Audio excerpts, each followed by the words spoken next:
York, New York, big city of dreams. New York, big city of dreams.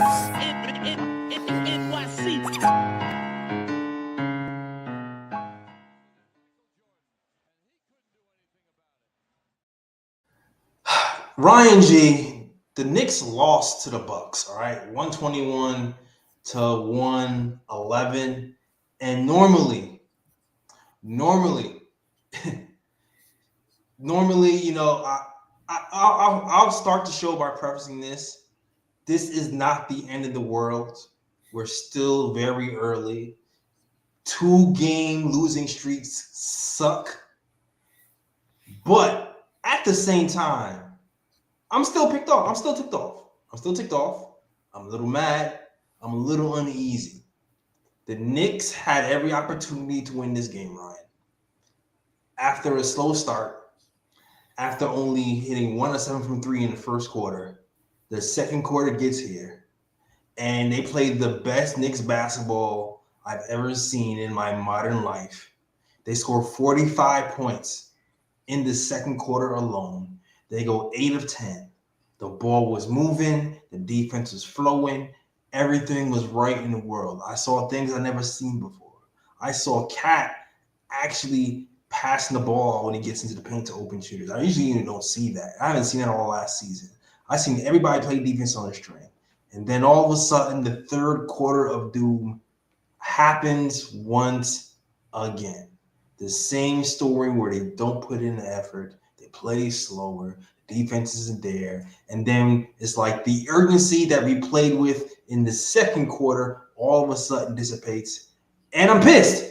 I'm mad. I don't know why it's happening. I know it's early. I know it's not a big deal, but I'm still upset. And that's where I am with it.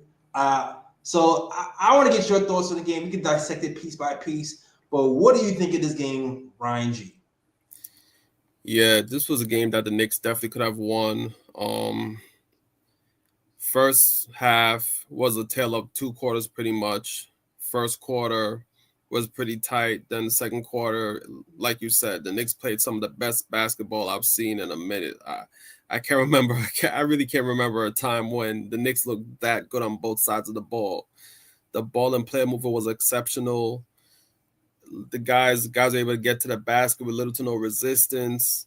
The passing to get open threes and things of that nature, it was exceptional. It was probably the best basketball in that one quarter that the Knicks played all season. But like you said, in the third quarter, things just collapsed. I don't know what it is about this team and third quarters, but even before the Mike Brown era, like even with Thibs, and I feel like even before that, it seems like whenever this team comes out of the third quarter, they look lethargic. I don't know why the energy doesn't carry from halftime to the third quarter. I don't know what it is, but overall, they lost that lead in the third quarter going into the fourth. And here's the thing: the game was still in hand when Brunson came back in at the 8-minute mark, I believe. Yeah. But here was the issue: the Knicks stopped the ball movement. All of a sudden, it became isolation ball. And it's like, that's not what got you there to begin with. So why are you reverting back to isolation? But you see, this is what happens when teams learn a new system and they get stuck in tight games. Because when you get stuck in tight games, you go back to what you know. And for 5 years under Thibs, the Knicks played isolation ball. So when the game got close and the game got tight, that's what they reverted back to. They reverted back to what they know, what they've been playing the last 5 seasons. And then it was like later in the game, I think 2 minutes left in the fourth quarter when the game was already done for. Then the Knicks wanted to move the ball again, but it's like by then it's already too late. You already lost the lead, and you're 10 points down. So it's a learning experience. It's not a cause of concern yet. There shouldn't be like fire Mike Brown signs or whatever the case may be. You have to remember the team is learning a new system. They've been with one coach for 5 years that played a certain way. So it's going to take them time to get acclimated to learning to play another way on a consistent basis. So let's not, be like blow it up yet and things of that nature. But I want to blow up Ryan Daniels. I know. Listen, bro, I am mad. I know it's not a big deal. I know it's still the beginning. I know. All the things you said make perfect sense in my rational Knicks fan brain. But I am mad at what the hell I just saw. Move the damn ball. Here's the other thing. Here's the other thing that pissed me off today, Ryan. And it's like Jalen Brunson, right? He seemingly injures himself in the game. He falls in the backcourt. His legs are stretched out like he's about to do damn near a full split. And he gets up. He tosses the ball to Mikal Bridges. At this point, Mikal Bridges is having a great game. Mikal Bridges is having a fantastic season. Shooting like over 50% from three and the field and playing defense, blocking Giannis, the whole gambit. Having a great season. But still does not have the presence of mind not to pass Jalen Brunson the ball after he looks horrible. This is what he's talking about when it comes to killer instinct, bro. I like how he's playing. He's getting to the hole. He seems like he's being more aggressive. But in moments like that, when you notice another player on the ball, your star player is grimacing, and he tosses you the ball and looks the other way, to me, that's a signal. Make something happen. Don't look for him to bail you out. Make something happen. What happened? He passes Jalen Brunson back the ball, and he ends up trying to pull the move and falls, and they get an easy 2 points. Like this, like I don't understand. I don't understand why you give Brunson the ball back in that situation, knowing that he's hurt it. Like I don't get it. Old habits die hard. That's what they were used to doing this past season.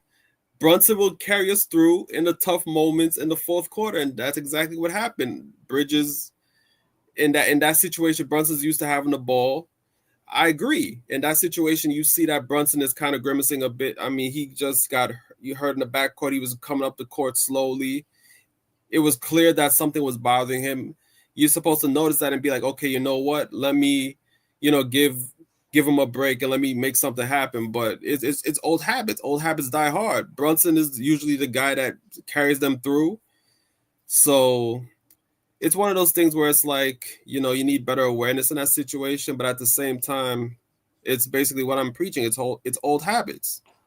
Old habits, man. Now we back to 500. We back to 500. And listen, we got a Chicago team coming up, and we got to shape up. We have to shape up. Again, I know this isn't a big deal. Again, I know this is the beginning. But at the same damn time, I am a Knicks fan. I get emotional with my wins and losses. All right? I'm going to go to sleep. I'm going to wake up tomorrow and I'm going to be okay. But today, I'm a little perturbed. I just am. We saw what was working for the first few quarters and completely stopped it. Once again, the last 3 games, we lost the third quarter the same exact way. The same exact way. Second quarter, we're moving the ball. Third quarter, we're choosing not to run. We're like, oh, we wanna play methodical now. We want to walk the ball up and then give us a pass and a half and then shoot the ball. That's not what got you to win in the first. That's not what got you to lead in the first place. So we have to change that. We have to play 4 quarters of basketball. I witnessed the best quarter the Knicks have played in 5 seasons. And they couldn't get close to that to close the game out. I wish they did, but it is what it is. It is what it is. Yeah, definitely. It's unfortunate, but it's still early in the season. There's still time to adapt. There's still time to adjust. The team just has to get used to playing that kind of basketball on a consistent basis. And don't get me wrong, credit to the Bucks.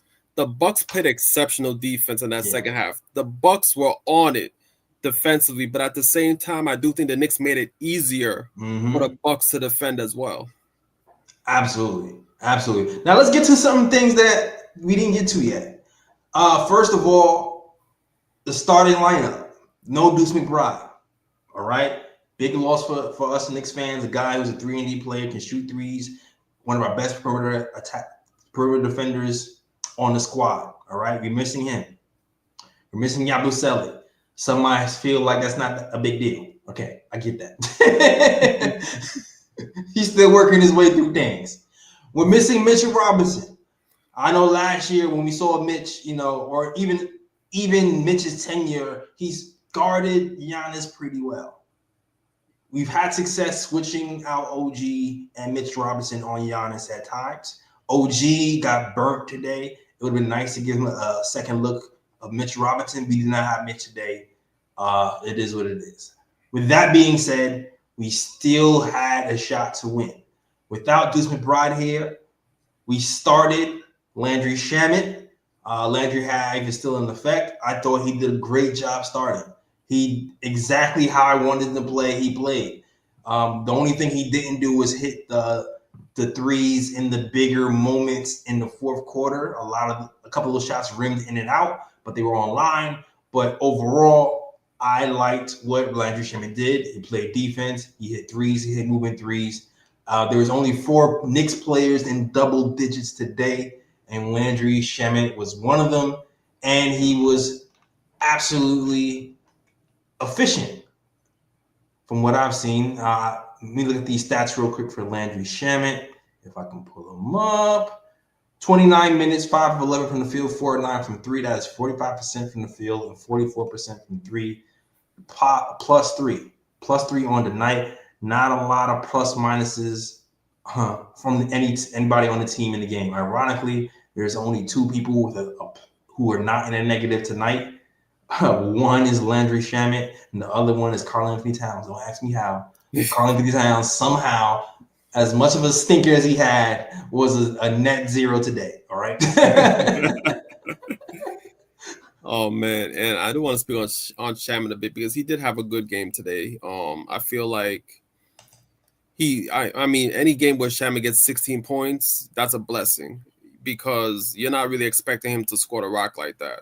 But here's the thing, because although Shaman had a good game, this is where we miss Deuce because, like you said, in those moments, especially in the fourth quarter when the Knicks need a shot to be made, that's where Deuce comes in.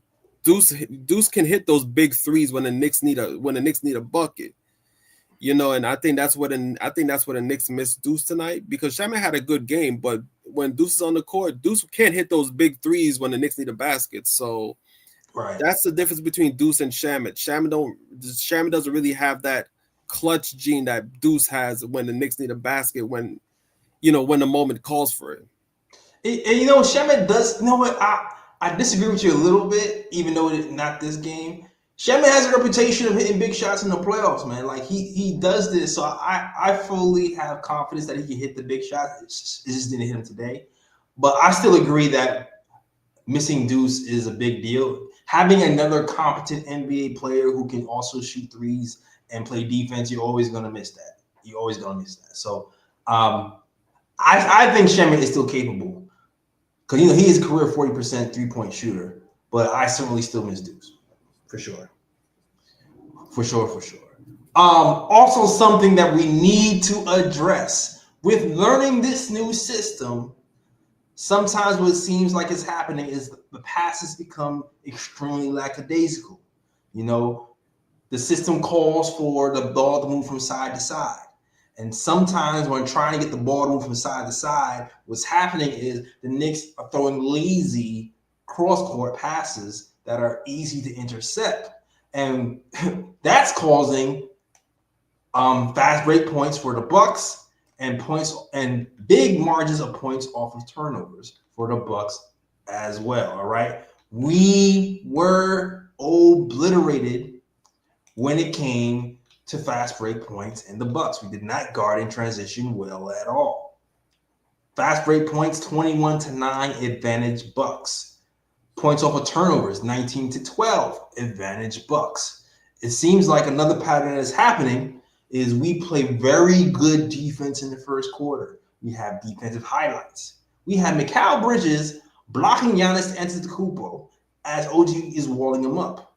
We have fast break. We have all of that stuff. And then when it gets to the second quarter, sometimes it seems like it starts to unwind a little bit. And by the third quarter happens, it all falls off the rails. We need consistent effort on defense, no matter if the shot is falling or not. Karl-Anthony Towns.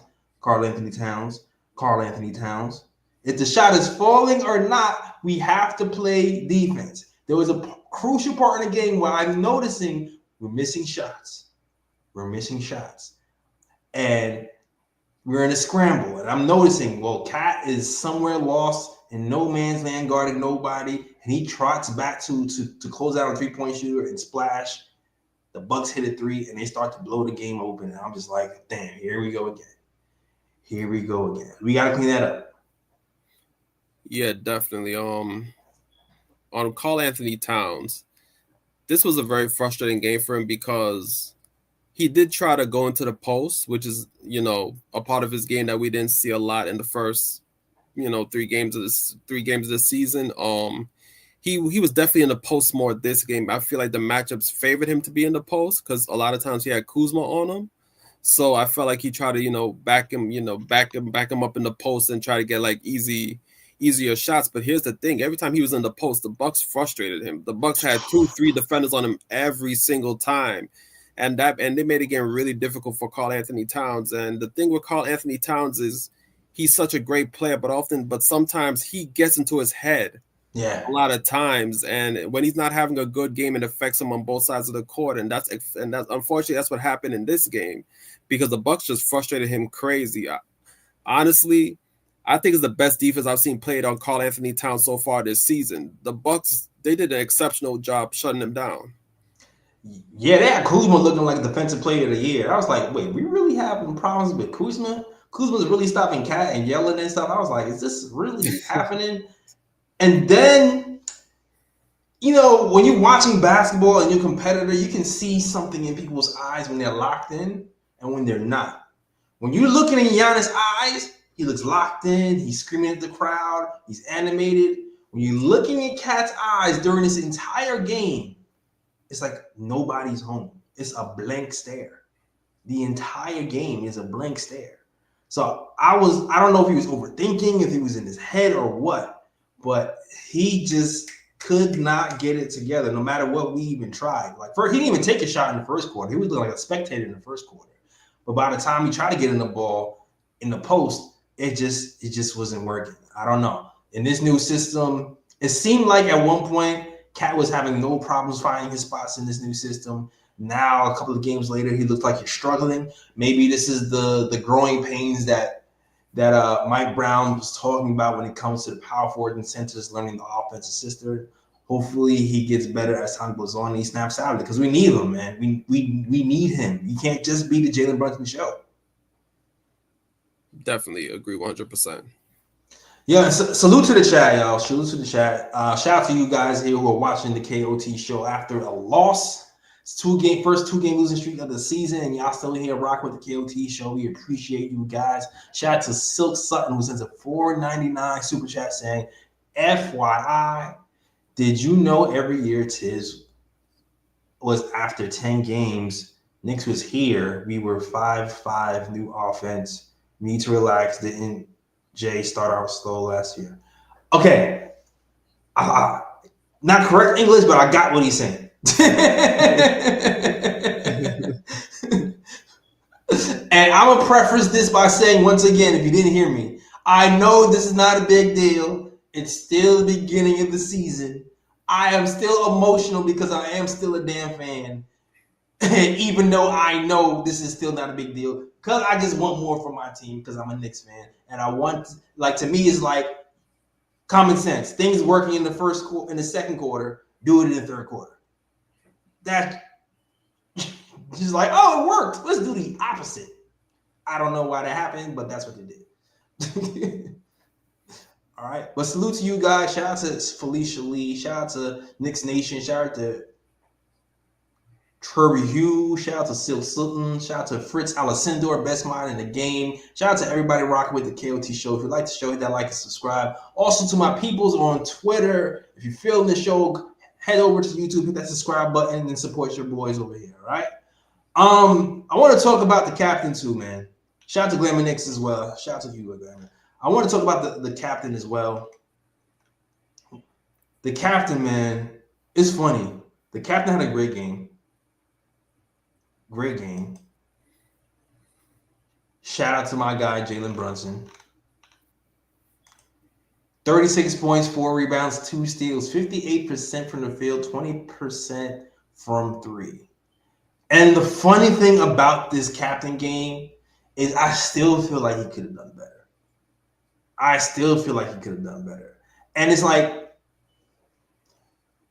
Jalen Brunson is finding success in the system because he's now attacking off of a shifted defense.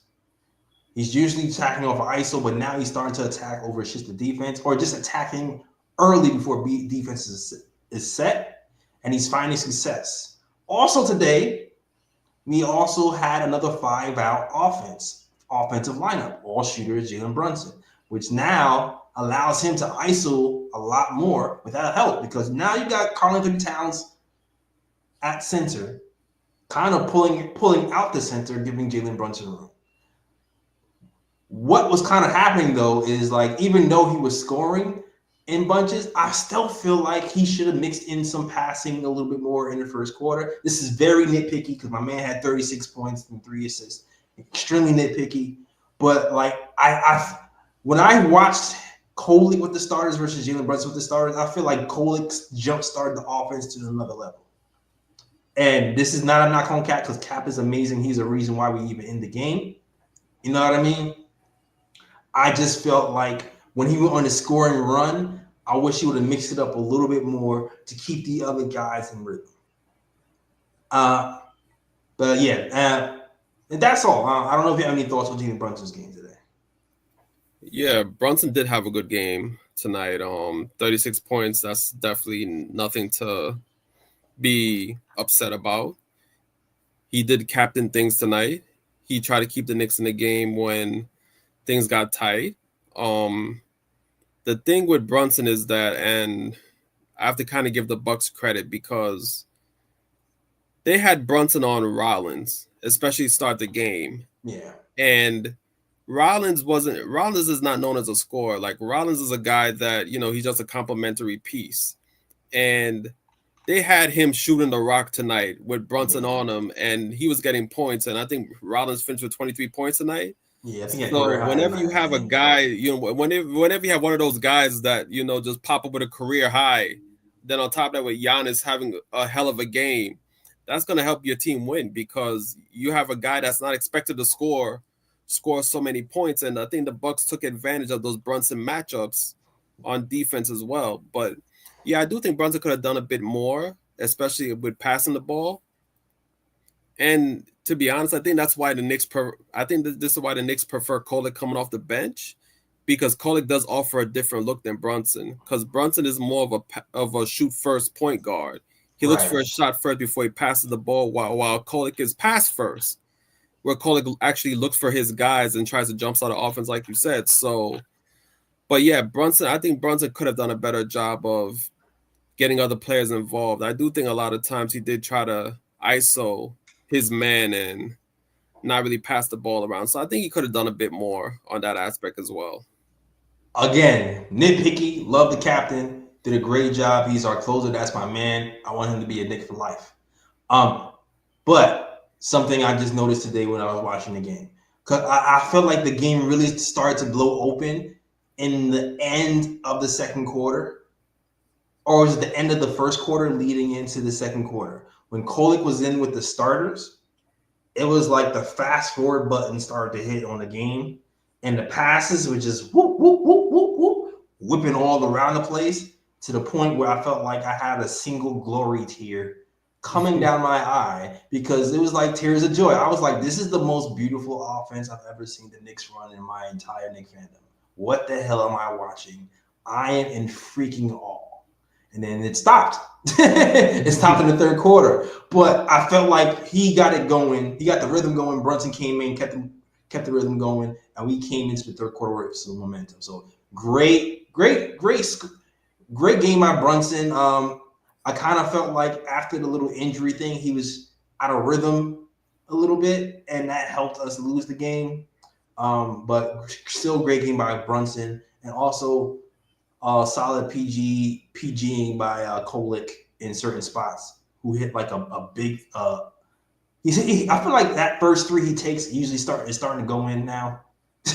It's just whether he's going to hit a three again. He had a nice three. He had a tough basket going to the hole.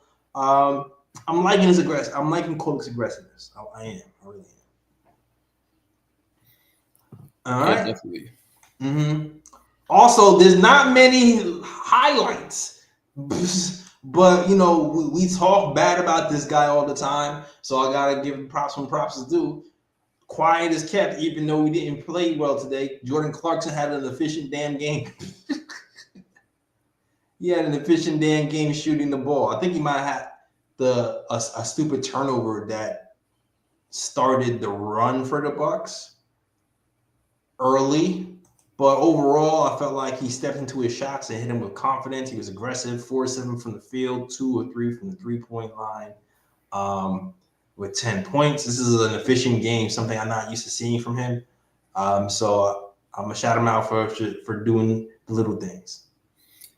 Yeah, it's funny because if Lee was here, I think Lee would have said that when Clarkson is not the lead guard, he's better off that way. And tonight he wasn't the lead guard. He was definitely the off guard while somebody else is running the point. And when that is the case, I think that's when Clarkson has his best games. And tonight he had a pretty good game, 10 points. It was 57% from the field. So yeah, Clarkson had a good game tonight. He can't really be mad at it. I feel you. Listen. I agree. Last but not least, OG Anunoby. I don't know what happened to him today. I know what happens to him. He's guarding Giannis Antetokounmpo for most of the game. He was guarding Pretty Giannis much. Antetokounmpo. That's what I'm sorry, OG. I'm going to snap at you. But I would be frustrated if you're trying to step in front of a moving freight train and not getting the benefit of the doubt of those charge codes either. It probably frustrated him. Probably contributed to a 3-11 shots and 1 for 6 from 3. The thing with OG too is like he's missing a lot of wide open threes. He airballed a wide open 3, potential bruh pick. And then it's like when the game started to bog down, all of a sudden OG was like, I got the juice now. And he went into ISO mode. And I'm just like, this is not what got us here, OG. I know I called you baby Kawhi on this network, but you haven't even really touched the ball like that for you to be doing between the leg, tween crossover into a turnover. Like, OG need to sit the hell down a little bit today, man. And that's one of my favorite players. But he needed to take a seat today. I don't know. Maybe my guy was a bit delusional. Guarding Giannis, he was like, you know what? I'm the man because I'm guarding Giannis. Giannis might be busting my ass, but you know what? I'm guarding Giannis. So I'm the man. So let me get my ISO on. But yeah, it ain't work tonight. OG didn't have it. He didn't have it. The only thing I'll end with is this: Josh Hart hit a 3 today. Josh Hart hit a 3 today. All right. It's been 3 or whatever, how many games. First shot it took, hit it. He missed every shot after that, though. Every single one. Oh, man. They were online. I will say that. They weren't online. It wasn't like the horrible air balls from before when it was going hard right and da-da-da-da. They were online. So maybe there's some rhythm coming back a little bit. I will say I did like Josh Hart's effort today on defense. I will say that. I feel like he fought over screens. I think he might have had a steal. I thought he was pretty tough today. Offensively, still not there, but he's working his way back. Yeah, and I know Mike Brown said that Cat and Yabusele would have the hardest time learning his system. But I'm wondering if he's excluding Josh Hart because to me, when Josh Hart's on the court, he still seems kind of lost on offense, like he's not sure what to do. Like it's not as free-flowing as it was usually when he was under Thibs. So I'm just wondering if Josh Hart has a learning curve as well because I get it. He was out for a period of time. He didn't really play a lot of preseason games, so maybe it's just him trying to get back into the game flow. Mm-hmm. But to me, he still seems kind of lost out there. Like he's not sure on what to do when the Knicks are running the offense. It's probably because he sat down for so long during preseason, and that was prime time to get reps in with your teammates and during game speed. That could be why. I think they might just take time. It might just take time. And the thing with Josh Hart is I still feel like you have to play him with certain lineups. Like they played him with a lineup with all shooters today, and I feel like that's the way you got to go with Josh Hart. It's like it was all right. You had Cat, you had Clarkson and other guys who can shoot, and you just have him kind of going rogue and getting rebounds and running. If we keep playing with him that way, I'm cool. He starts playing with the starters, I feel like they start slacking off of him, and it becomes a problem. Unless he hits the threes, then it's not a problem. Yeah. Yeah, but welcome back, Josh Hart, and hopefully you get back into the rhythm. Overall, like I said many times before, I'm not going to lose a lot of sleep over this game because it's still too early. We're still getting used to the offensive system. We still have players. I'm not hitting the alarm bells yet. I'm just frustrated because at this point, I'm just like, we scored 45 points in the second quarter. Hey, what we did in that second quarter, do that again. Push the pace, pass the ball, stop the lazy passes. Let's keep with that momentum, and we win the game. And even when we was playing bad, we were still within striking distance for most of the game until maybe 5 minutes left in the fourth quarter. So it's like we have it in us to do what we have to do. We just can't nick it up. And that's Definitely. it. Yeah. Yo, but salute to the chat. Shout out to Prezi the Ball. Shout out to Knicks Nation. Everybody rock at the KLT show. Once again, if you like this show, hit that like and subscribe. You can hear after every game talking Knicks basketball. Shout out to the Knicks. Next game is what, Friday? I believe so. The Bulls, right? Yeah, Friday we will be playing the Bulls. And we will have Ron from Still Knicks Fans joining us on Friday. Lee should be back. Shout out to the girls.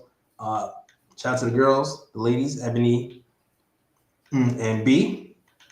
And shout out to Fritz, best mod in the game as well. Hopefully they'll be back with us as well, talking Knicks basketball. Before we even get to any blue picks and broad picks or any of things of that nature, I want to talk to you guys about something that's been circling around Knicks Twitter. All right, this guy, Amari Stoudemire, beloved Knick by some not so beloved. I didn't have a hatred for him. I actually kind of like dude. To me, he was one of the first. He was the first Knicks to come here of the superstars to bring the Knicks back to glory. Although that contract was an Alcatraz contract, I still was a Stat fan, and he did pretty well playing here when he was here. And he talked about this during an interview on I forgot the name of the show. I'm sorry, I forgot the name of the show. I think it's that. What is like FanDuel TV? I think or something like that. With Lou Williams and DeMarcus Cousins and guys like and those guys, yeah. Right. So he was on FanDuel TV, chopping it up with those guys, and they asked him a certain question. Right? They were asking him what kind of went wrong with that Knicks squad with you and Melo and those guys. Why didn't that work out? And here's a quote that he said. He said, Melo comes to our team. The ball isn't moving as much because Melo requires a lot of attention. When he gets the basketball, he's looking to score. A lot of cohesiveness faded away. Now, this is the bullet point discussion that's going around Knicks Twitter. But before he even talks about that, before he even gets to that, he spends another minute or two talking about how good he was playing, how cohesive it was. He was talking about how much he was passing the ball to his teammates. He was getting to his bag about how he felt comfortable with D'Antoni, and he was just in another planet, another world, because he felt like he was home because he was praying freely and he was winning. The way he worded it made it feel like Melo came here and effed it up. That's the way it seemed like, and I don't think he was trying to make it sound that way,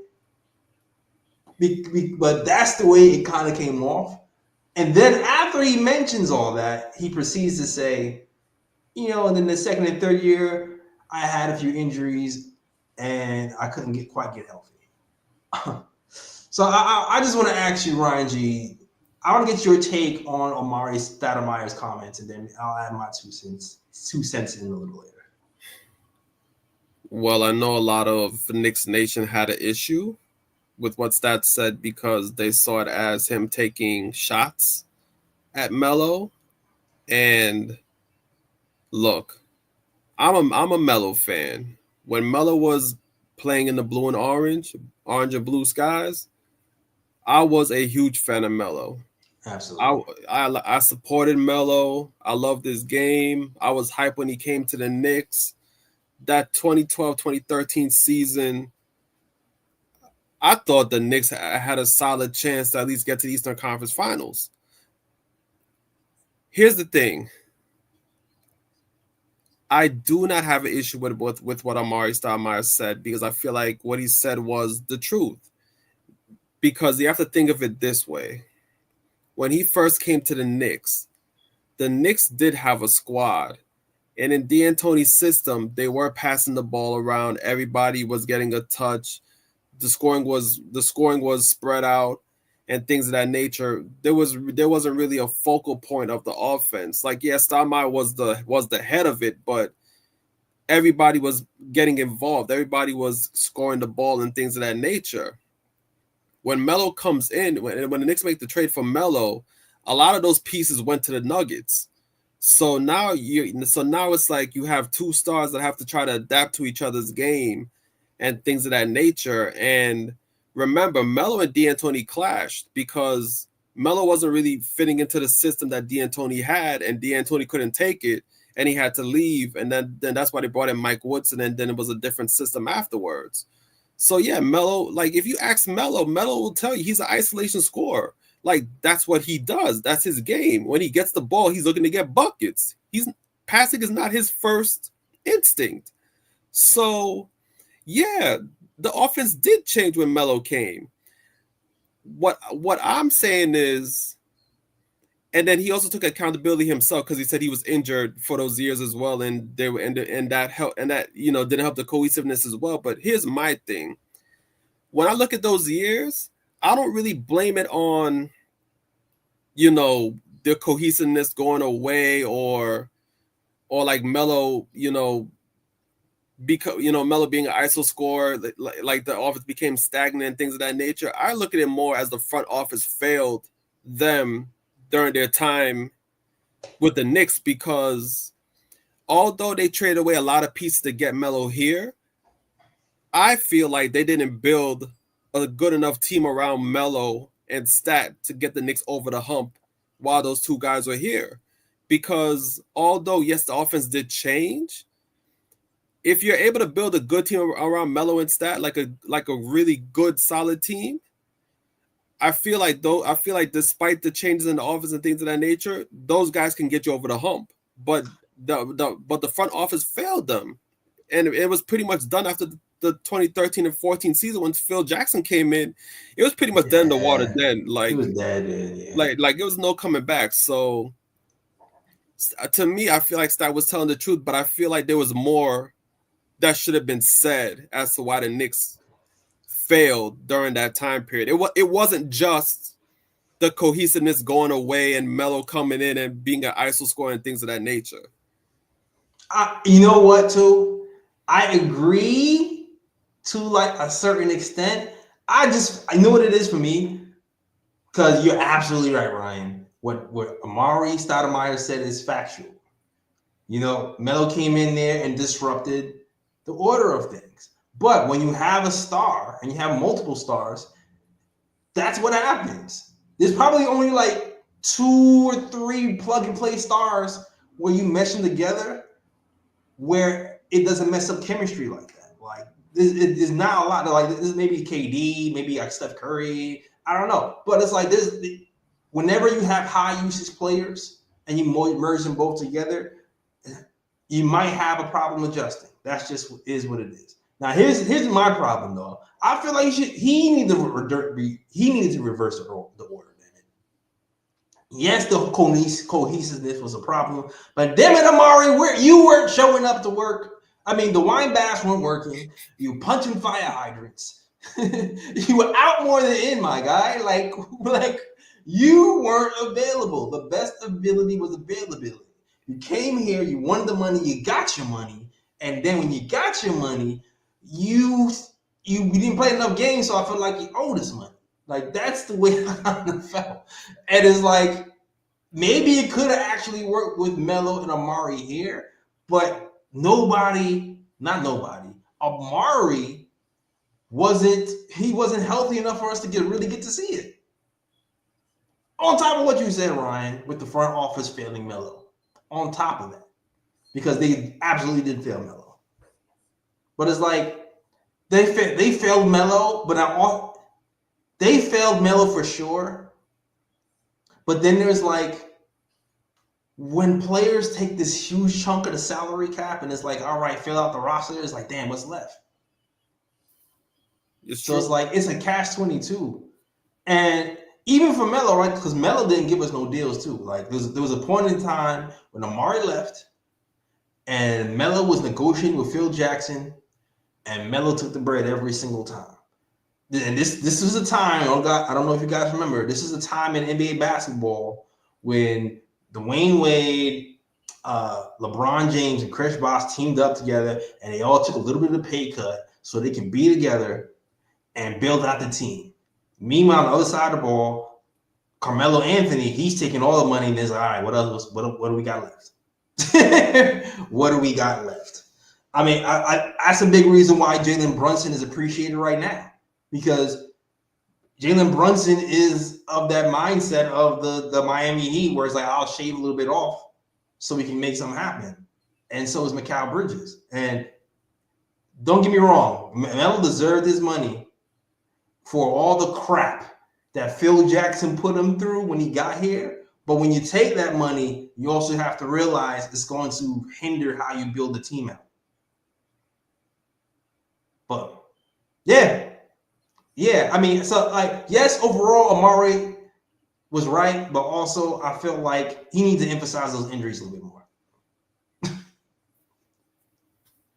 That's how I see it. I don't know. Salute to the chat. I know what you guys think. I don't know if you guys think of Amari's comments. I thought it was an interesting debate on Knicks Nation and a nice little distraction from today's game. All right. All right, yo. Ryan G, do you have any bro picks? Yeah, I actually got a few actually. Okay. Definitely got a few. Let me open up the phone because I had to write them down. So a couple of these broad picks were from like the other day. I just like spotted them and I was like, oh, why didn't I say that was a broad pick? Oh my gosh. My first broad pick, this from a while back, the Nets and the Cavs.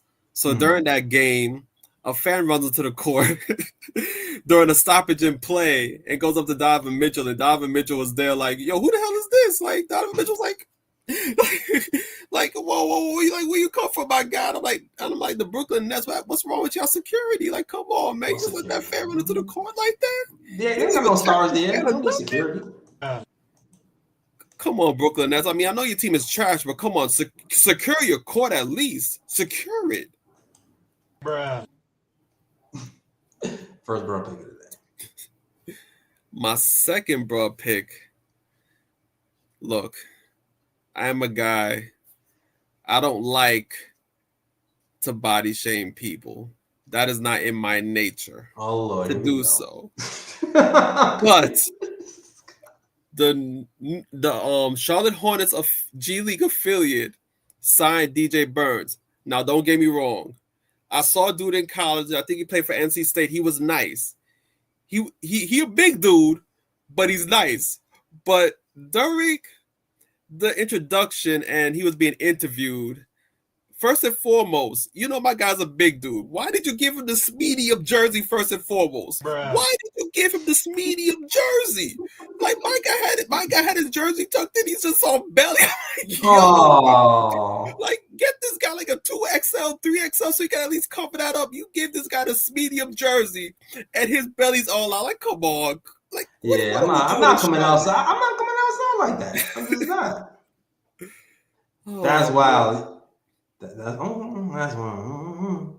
And then what made it worse during the interview, I think the reporter asked him, like, when did he find out that he was being signed by Charlotte's G League affiliate? And this guy said, and this this just makes like everything just come together. He said he found out when he was with this girl going to get some food. Bruh. And I'm just like, oh, you can't make this up. Yo, you can't make this up. Oh my ball, man. Yo, man, here we go. We were just having the conversation about contracts, NBA contracts, and weight loss clauses the other day. Now we back full circle.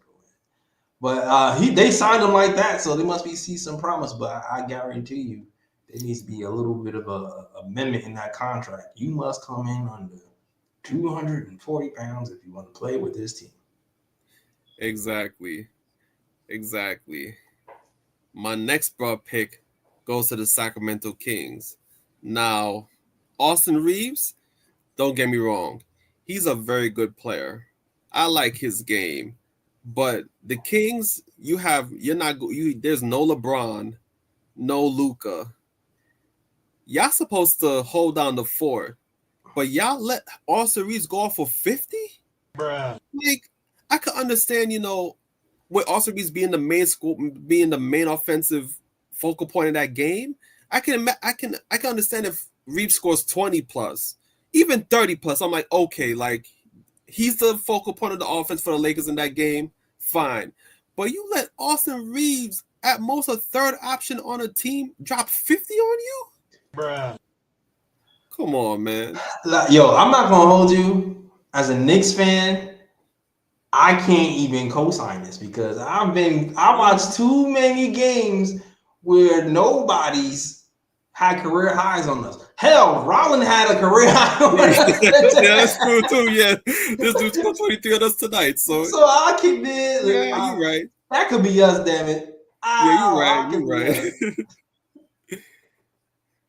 And my last bro pick goes to the Bulls announcer, because in that last game against the Hawks, somebody had this clip on Twitter where the Bulls announcer was announcing the game, and Josh Giddey, his last name sounds close to somebody else who's been in the news, in the court system as of late, got sentenced the other day. So as the game is going on, the announcer wanted to say Giddey, but instead he called him Diddy. Damn. Bruh. During the game. Wait, was that like a slip of the tongue, or he did? It was definitely a slip of the tongue, because as soon as he said Diddy, he corrected himself back. He was like Diddy, I mean Giddy, during the game. God. So it was definitely a slip of the tongue. Okay, because that was a joke. That could be. That's what's up. I get it though. Yeah, I mean, it's pretty close. It's pretty close. For a few reasons, it's pretty close. All right, yo, that's the show, guys. Thank you guys for watching. Appreciate you guys. If you like the show, hit that like and subscribe. We have every game talking Knicks basketball, and sometimes after the game, we just like to have a little bit of chuckle. All right. So Ryan G, man, let them know where you can find you, sir. You can find me on Twitter at RyanGKOT. You can also find me on Instagram at Sir G is chillin'. Sir G is chillin'. That's SIR. G is CHILLIN. And yes, I will be posting more on Twitter, because I know y'all Knicks fans is jumping out the window right now. I'm gonna have to be the one to put you back in that window, because trust me, it's not time to panic yet, all right? It's still early in the season. It's not time to panic yet. It's still early. Not time to panic yet. We got time. All right, so long season, 82 game season. We only played 3. All right, so we got a while to go. All right. You can follow us at the KOT Show on Twitter, the Nick of Time Show on Instagram, and the Nick of Time Show on Facebook as well. We're also on iTunes, Google Play, and Stitcher. Also TikTok too. All right. Shout out to my peoples. Shout out to Ebony. Shout out to Lee. Shout out to B. Shout out to Fritz. Shout out to Ryan, who's here rocking with me. Everybody else is rocking with the KOT Show. All right. That is the show. Thank you guys for watching. And as always, it's a mess out here in these Knicks streets. That's the show. We out of here. Peace. New York, big city of dreams. New York, big city of dreams.